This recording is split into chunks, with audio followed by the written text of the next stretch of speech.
Chapter 10. Verse hadn't really thought about what happened next. On some level, he must have known that the whole party would want in on it.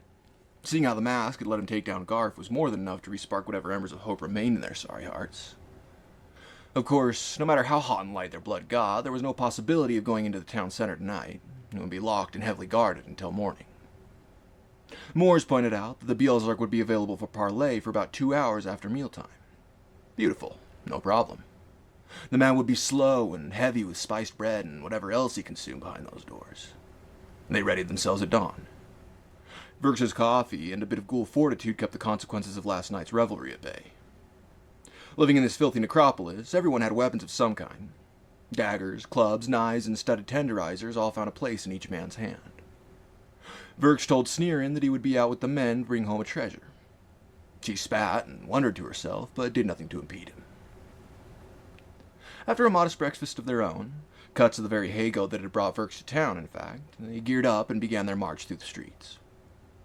They sung old songs off-key, swaying and stumbling intentionally to appear no more than a pack of drunken buffoons to the passers-by until they neared the open throne of the Beelzark, at which point they composed themselves as men paying humble patronage to their leader. It went almost disappointingly well. Not a soul gave them a second look during their march, and the guards who stood at the gates didn't even check them for weapons. Verx would feel no pity when those fools dropped. It was sickeningly clean in this place. 1 second, they trudged through the grime and refuse of the swarming multitudes. The next, they strode across spotless marble floors, their footsteps echoing through the great pristine hall. Hardly a single dust mote could be seen drifting through the blasphemous cathedral. An arched series of steps rose up in a half cone at the far side of the hall, atop which sat the Beelzark's throne. And there sat the man himself, scratching his protruding belly like a spoiled prince who had just eaten a whole cake. And that was what the Beelzark was, after all. He smiled like a fool at the visitors and sat up straighter in his chair as they approached. There was no time for him to greet them. First, a guard yelled. They had finally spotted the party's armaments. Verx cut off the man's voice with a quick dart from a crossbow. His world became a ghostly parade of silvery echoes, and then came the dance. He'd been following his party's marching image the entire way here, though he had walked in the lead. A good 90 seconds of warning allowed him to find the right spot and footing to begin the massacre. Not a word was said by he nor any of the men, though their victims brayed like startled donkeys. He stepped to the left and reached out a hand. His fingers wrapped smoothly around a whistling spear on its way to a comrade's head. He jammed the business end of the weapon into the throat of a charging guard. The man gurgled and fell to the ground, dying with a look of shock on his face. In the not-too-distant futures, the echoes of 2 or 4 guards charged away up the stairs and surrounded the Beelzark, ushering his own cowering echo down the steps and through the door off to the side. Verx would be having none of that. He took the idle hand of one of his men, spun around on his heel, and dragged him across the floor in a well-placed arc. The man, all but stupefied, held out his knife instinctively and sliced a nearby guard in the throat.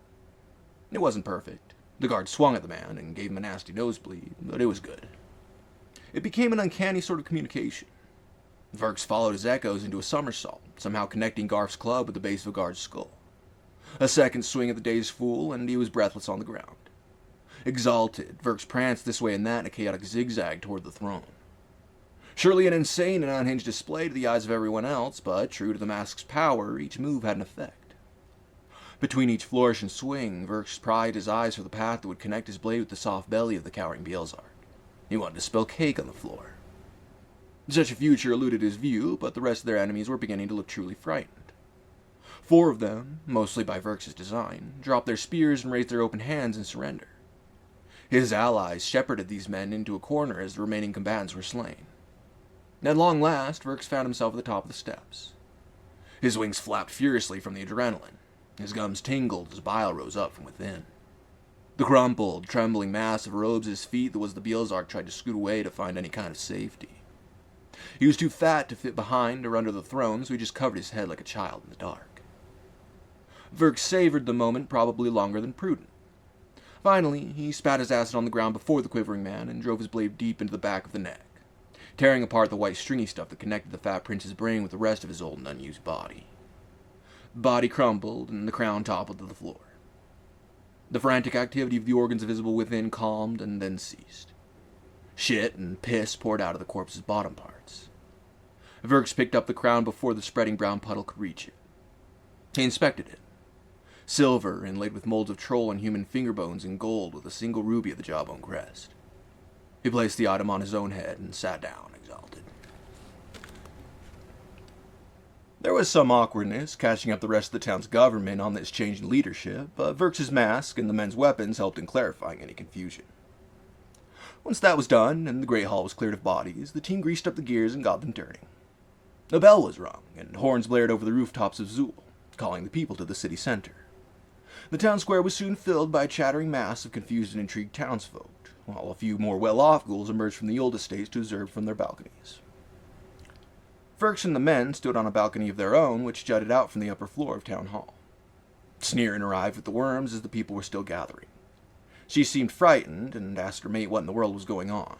He simply kissed her long on the lips and told her not to fret, and that all would soon be clear. Once the assembly had gathered, an assistant handed Verx the voice magnifier, and he stepped forth. He would have liked to watch the beating of the crowd's hearts from so high up, but only a fool would have worn the mask before so many eyes. All the same, he rested a hand on the artifact where it hung on his belt and began to speak. Aihila, Galila, Bielzila, Selaltila, Ignies Rumodios, he said. Friends, ghouls, lords and ladies, I bear sad news. Bielzar Guliab Gzayabza. Our Bielzark is dead. Gasps from the crowd. Valziab Julius Kosmiavu, es mistraiebos Gavorstrav Loxisu Filkvirkta. Orbriogos, Tom Spirtubak dieb Tracht, whose Efterier Flimuli su Kaskulav Kialavirgzo. Yes, gone from this world and sent into the warm embrace of the Keeper. May his soul find purchase among the eternal strands of the cob. It was interesting how many people seemed little more than mildly annoyed by all this. Most interesting, though, was the fact that some of them were visibly mourning. A lady on one of the balconies even wailed and clutched her mate's arm. Seb, Verx went on, Imgos Yor, Tuazak Banila Liusos Metzuliete Togietre, Ozonchala Gayorgazi. And yet, we have brought you all together here to tell you something good. A few murmurs as he handed the amplifier to Moors. Yes, Verx would be wearing the crown and the mask. He would be the eyes, the heart, and the face, but Moors was the one with the silver tongue. Imagcastro Zulius Macrailipiost, Moors began. We sit behind these walls. Esquiet. Seuth? And for what? Safety? He strode from one side of the balcony to the other. Os foietre? For fear? He took another step. Im Galila, igem foroxliosa. Esigem digniliosa extalus filquiquer. Im gos yor torrexo zaivia kitosliozia. Us ghouls, we are strong, and we are entitled by the Keeper herself. We have the right to be as we were created. He swept his arm out, indicating the lands beyond the walls of Zool. Era clibwer? Terrila cleomagnabza. Moskila extal. But to them, monsters they call us. Flies, even. Some voices from the crowd scoffed. Others shouted in agreement. Climagoyos, os climag terrorwer, he said. They hate us because they fear us.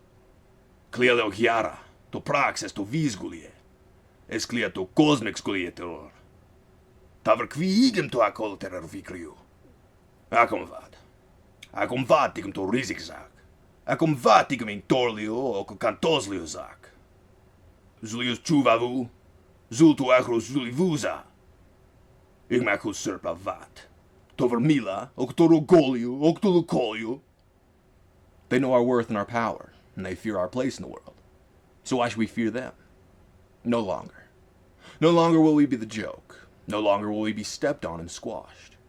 From this day, Zool is its own land. We serve no goblin, or troll, or wolf. The people were held fast by his words. He bowed toward the square as he had done in Verx's home the night they met. With a great energy flowing through him, he formed the sign of the Keeper. To the enraptured crowd, his fingers could have been the waiting limbs of the goddess herself. Panto piesculieus queruves os spirtis os spexiv galierza. All our fealty to the heart and soul of the ghoul species.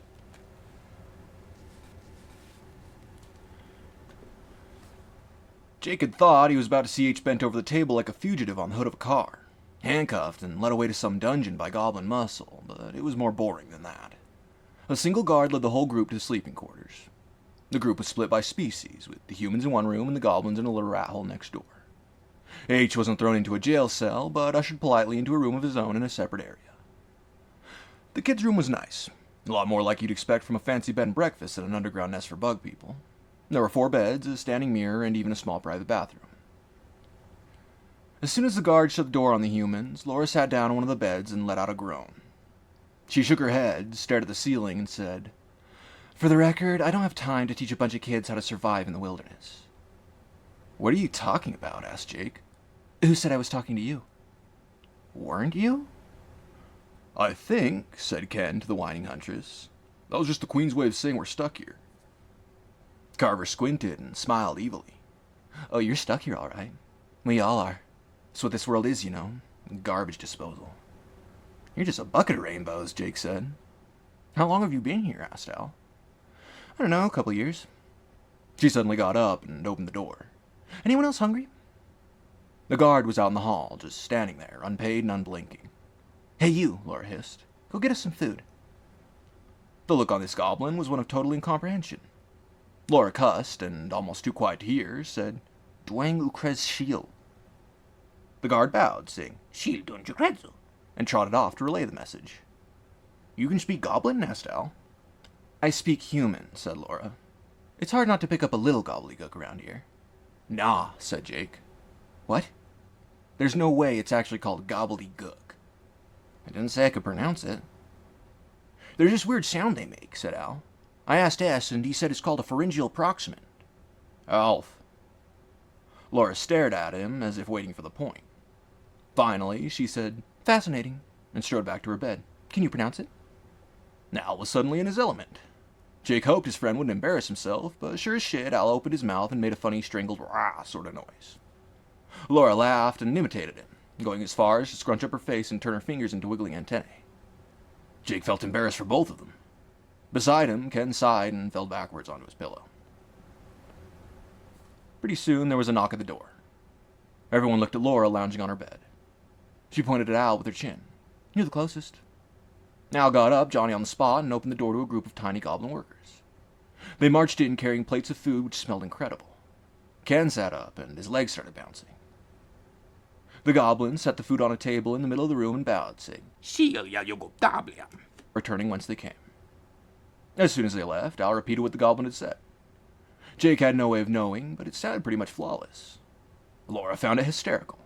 She guffawed like it was the funniest thing she'd heard in years, then did goblin face again. "Don't do that," Jake found himself saying. The smile fell off her face like a dead body. She said nothing, simply grabbed some sort of dumpling off the plate and popped it in her mouth. She chewed it aggressively and slowly raised her wiggling index fingers to her temples. "How old are you?" he asked. She dropped her hands in her lap and looked away. Things were fairly peaceful after that. The food was delicious. Apparently that's what you get when the cooks only have one singular reason for existing. And the vibe overall was pretty chill. Despite Laura having sworn that she would do no such thing, she talked a little about what it was like living in this world. According to her, it was mostly bounty hunting.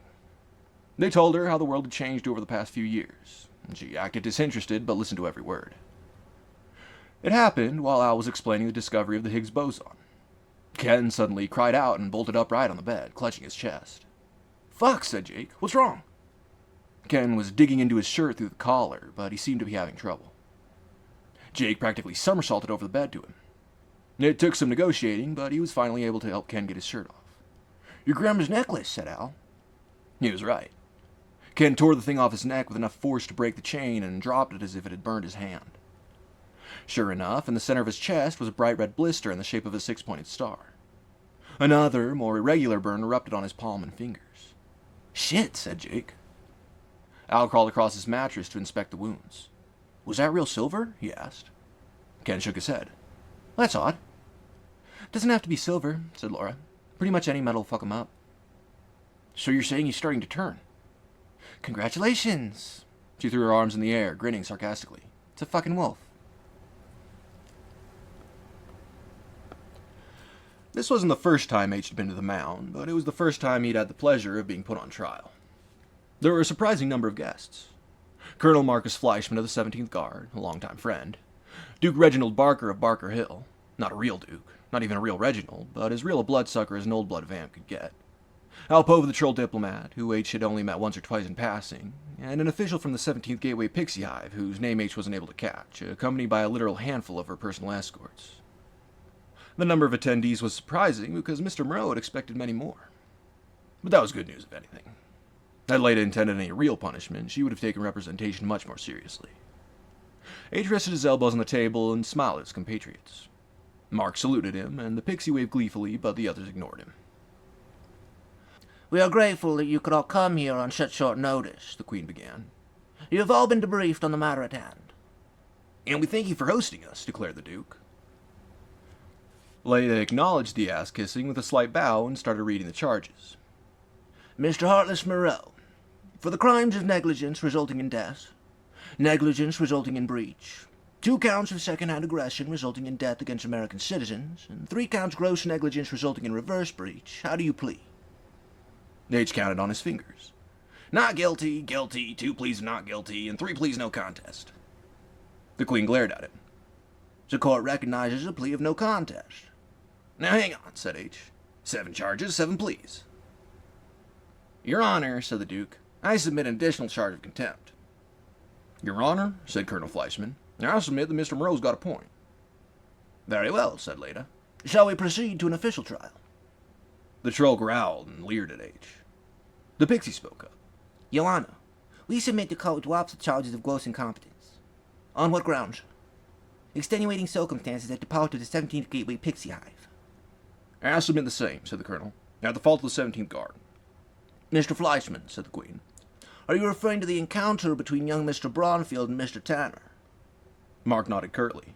Yes, ma'am. Very well. What say the rest of the court? 3 yeas and only 1 nay from the vamp. Very well, said the Queen. 3 counts gross negligence dropped. The Heartless clasped his hands in front of him and bowed in thanks.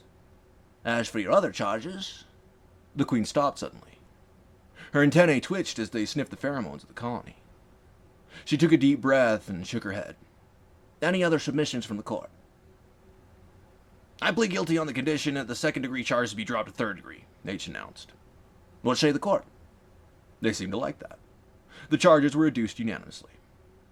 Leda listed off the new charges. How do you plead? Guilty. Excellent. You are sentenced to 18 months probation. An official will be sent to stay at your facility for the entirety of your probation, overseen by ourselves and Colonel Fleischman. An official? H asked. May I ask who? It is to be determined. Fair enough. Now, she said, a secondary matter has come to my attention. 2 of my guards have been assaulted. Someone is moving through our halls unbidden. The eyebrows of H's mask shot up. Wow, I wonder who that could be.